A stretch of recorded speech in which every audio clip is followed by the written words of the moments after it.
he works out all the time. I mean, he's in here 24/7. If we're not practicing, he's still in here working out. He's in the weight room. Typical off-season conditioning program in the winter is we wake up early in the morning. We start running at 6 a.m.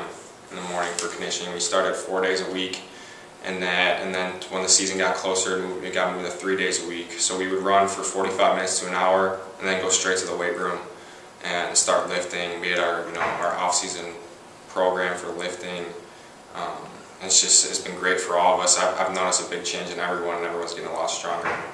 Well, I think the biggest thing is when you're talking about one of the top players, I think a lot of the things they're doing with interviews and talking to me and especially talking to Kyle is, what is he like off the field? They know about his talent. They know he can run. They know he can hit, throw, whatever. But a lot of it is about his family.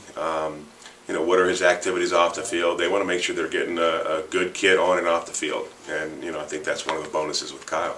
On top of Coach Woodson's big league experience, he was also a professional coach for 7 years, including a year as manager at the AAA affiliate of the Florida Marlins. With all of his professional experience, Kyle Gaedele has been able to rely on his head coach for advice.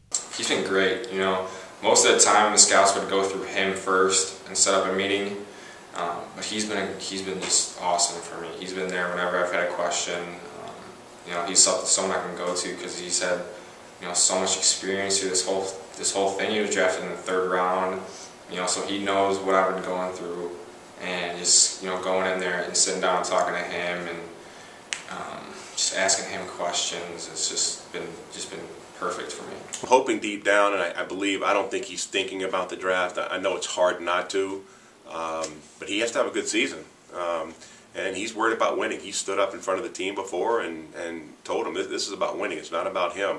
And I think that's one other good thing that scouts that I tell them. I said, this kid's not all about himself. He wants to win, just like everybody in this clubhouse wants to win.